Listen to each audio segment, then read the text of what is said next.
Red 2 standing by, all 4 lit, and in the green. Welcome back to Metroid Prime Remastered, where we're heading off to Magmore Caverns because we want to go back to Phendrana Drifts.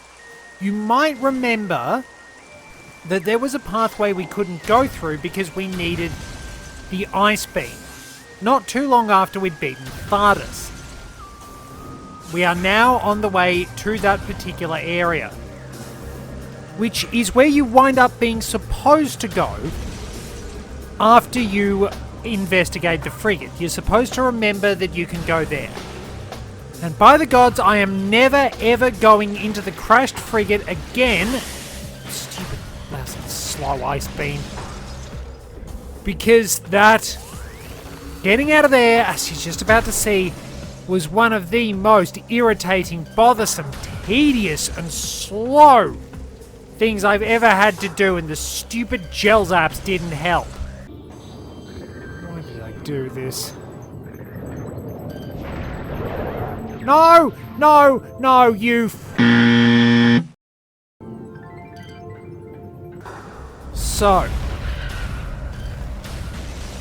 if your ice beam actually hits basic enemies, it'll usually take them out very quickly. But as you can see, it's very slow. It's useful. It certainly has its uses, but it's probably... It's very much a close-range weapon. It's like a shotgun. It's horrible at dealing with anything that is moving slightly faster than continental drift. And, yeah, it's very good for dispatching tougher enemies, but it's really a pain at the same time.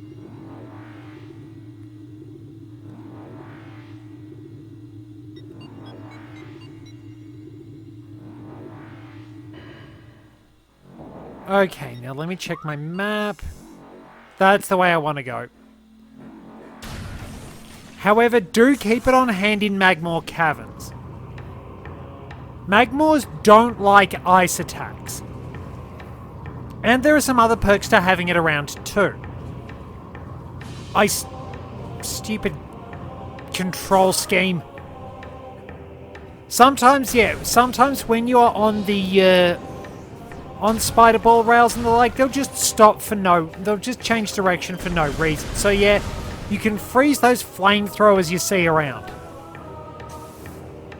which is very, very welcome.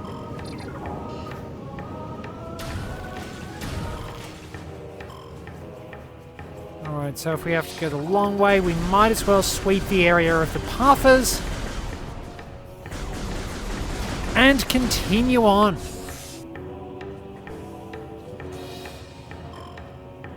So yeah, I'd probably say it's mostly worth using the ice beam to deal with very specific enemies and stick to your power beam for a long time, because the super missile is phenomenal. The ice beam is too slow. The wave beam is useful, but it's a little slow firing. It's useful against strong targets too, because of the fact that you can stun lock things, but it's really not good for clearing crowds. You might have a better time with the super missile because you can catch multiple enemies in the blast zone if they're close enough. Plus, it's just outright faster.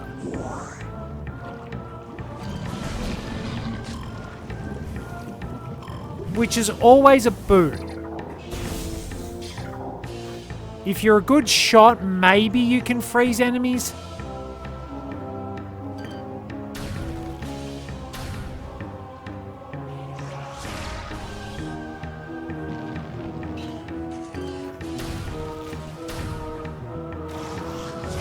Okay, well that's much easier. Wow, nice. Okay. Little bit of stealth never hurts. Very efficient way of dispatching them. And now we can move on and get back to Phendrana Drifts, because we'll be able to move on and get what we need.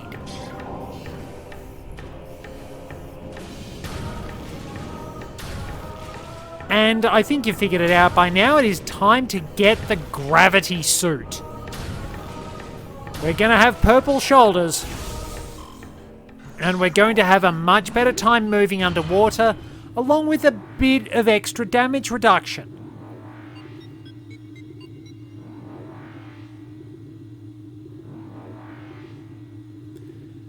It's not like the previous game, Super Metroid, where you get huge damage reduction from the gravity suit. Interestingly, the gravity suit will give you all the effects of the Varia suit if you somehow sequence break. We also get a nice funky techno track and an energy tank behind ice that we can't break. Wow, the missile just bounced off. And we've got a few scan entries coming up too. We have pirates. Maybe not this time. But we have to make our way through these frozen areas.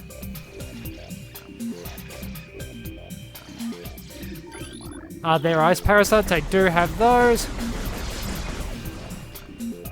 Now, if you want to go through here for the sake of completing all the rooms, do so. This will lead you back into the Space Pirate base, which is a good opportunity to stop and pick things up if you haven't cleared it out already. But I have cleared it out, so I'm not going there. It's a waste of my time.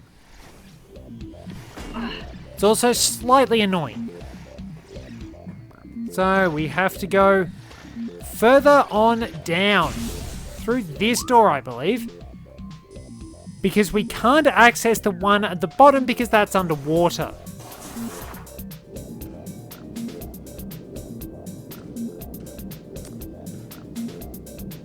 Going through this tunnel, we'll encounter an ice beetle. Now I wonder, there should be another one here. Oh, you can freeze them, okay. I was curious. I didn't think that was going to work. I'm going to level with you.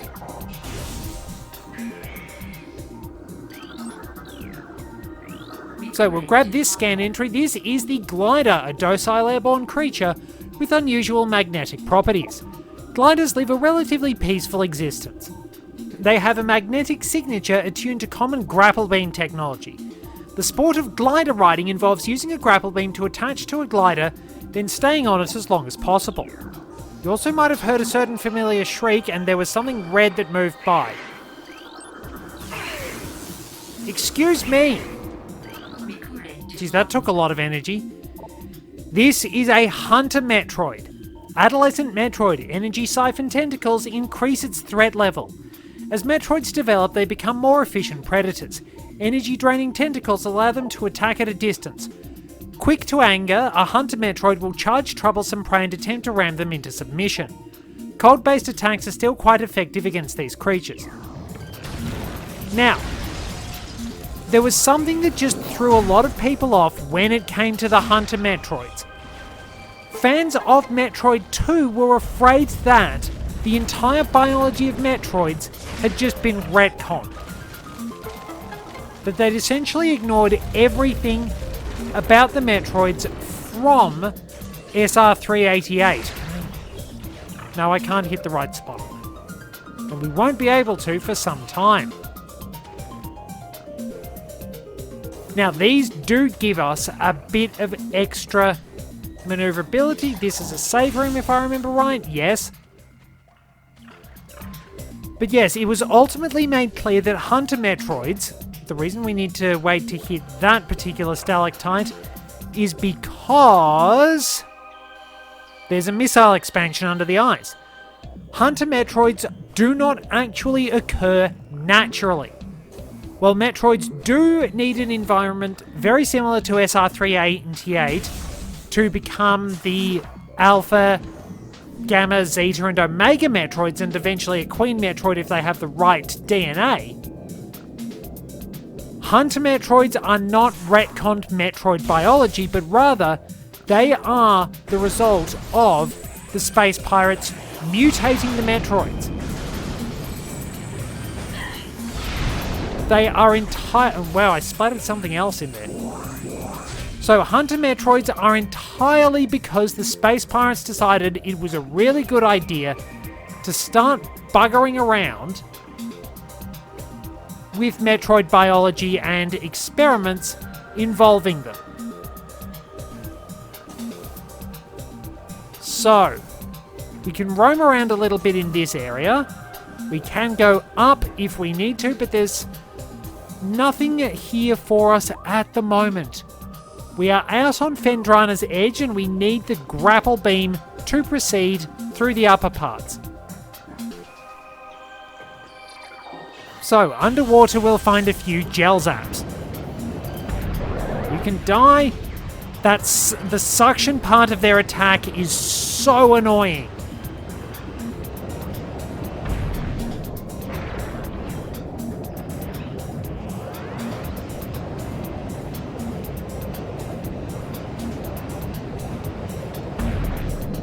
Man, this guy just doesn't want to... There we go. Persistent little beggar. So, through the water we slowly wade. We're nearly there. Almost there.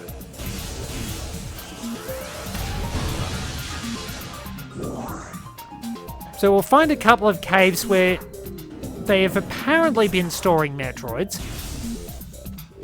Now, what do we got?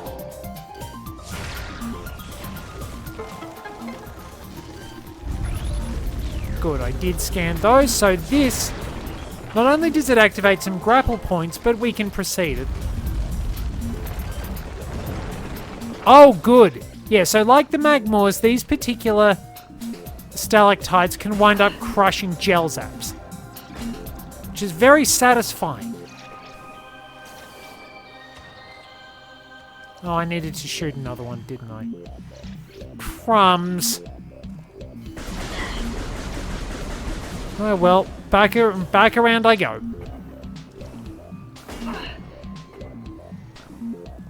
Can I make it? Short answer, no.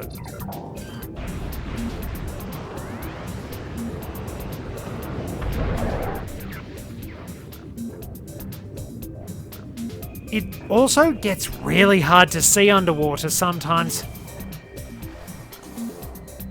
Okay, so back up here and... Very nice, so now we should be able to proceed. We want to make it out to the gravity chamber. This should be the path. Okay, good, because Hunter Cave and Frost Cave do connect.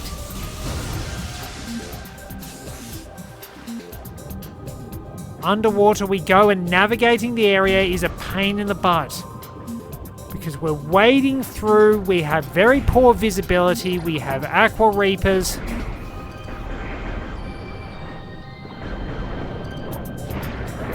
And Gel Zaps. So we kind of have to guess where we're going.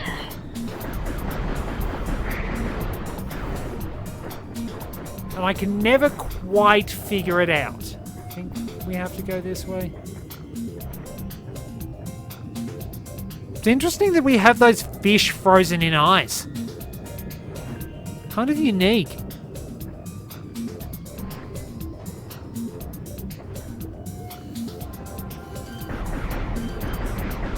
Okay, it should be around here somewhere.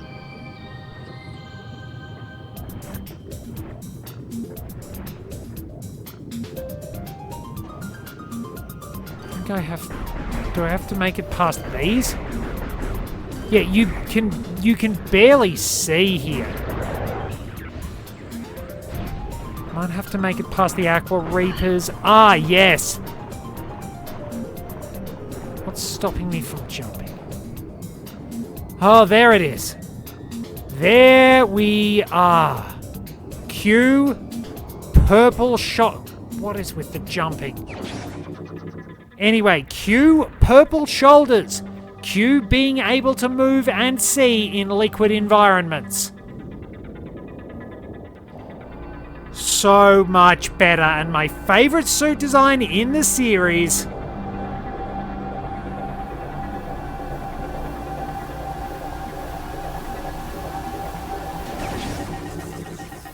The gravity suit.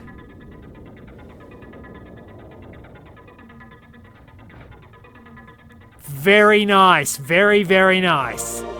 So, movement in liquid environments is no longer hindered. Might as well check it out, because I didn't check out the ice beam. So, the ice beam can freeze enemies solid. Hits from the ice beam may also slow foes down. Use the ice beam to open white doors. The ice beam is quite effective against fire-based creatures. Charge the ice beam to increase the time an enemy will stay frozen when hit. Some frozen enemies can be shattered by missile hits. Classic tactic. So, our suits. Gravity suit. Eliminates the effect of liquid on movement. Samus notes this modification improves the suit's defensive shielding. The gravity suit allows for improved movement in liquid environments, but does not reduce damage delivered when exposed to hazardous fluids. Visor modifications in the gravity suit make it easier to see underwater. So you can't just waltz around in lava, which really stinks. That would have been actually kind of fair. You can move pretty easily though. Now, it is so much easier to see where we're going and to move around. Doesn't it feel good? Okay, this way. So, we're on our way out via a... We're not on our way out. There was a gap in the floor that I didn't see, and I'm back at the start of everything. Also sad.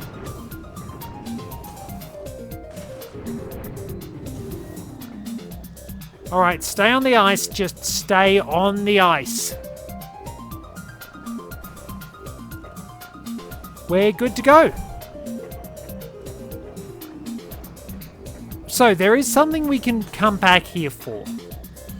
That ice formation...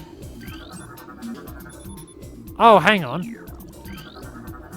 So, the ice of this stalactite contains many different types of mineral deposits. One of the minerals detected in the ice structure appears to be a volatile form of volcanic rock. This rock makes the formation incredibly strong against tremors and concussive blasts, but it will become unstable if heated.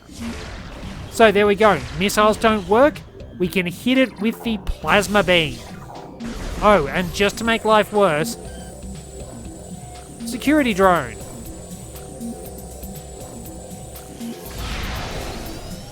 Which is dead. I advocate the use of super missiles to get rid of those things because they're a pain in the backside. Speaking of pains in the backside, flying pirates! Yay!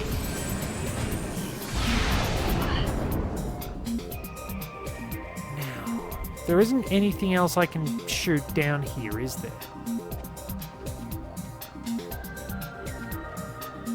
No, I think I've done everything I can. No more scan entries, so we can just make our way back.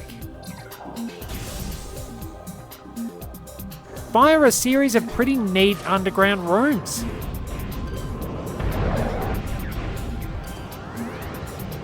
Basically just giving us the opportunity to show off what the gravity suit is capable of. Didn't leave anything for me, how rude. And once we get out of here, we'll be back en route to... Oh yeah, we actually have pirates in here now.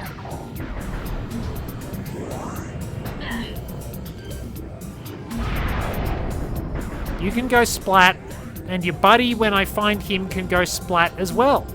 So we've done everything we can do in Phendrana Drift for the time being. I'm really not in the mood for hanging around. So there's not a lot we can do because we might need additional kit. But what we should do is make our way. Now, is this the... No, that's not the one with the weird lip we have to walk down. It's over here. Oh, I thought I'd nearly walked off the edge. But another good spot to wrap things up. And when I'm all done, we'll be back at the landing site again, ready to go through... Well, actually, no. Let me just think, because we do have some things we can get in the Chozo Ruins. Oh, no, I don't want to go that way. Definitely not. Yeah, so we need to go back to the Chozo Ruins. I will see you there, and we can grab a few items along the way. Thank you very much for joining me. Till next time, this is Red 2, returning to base.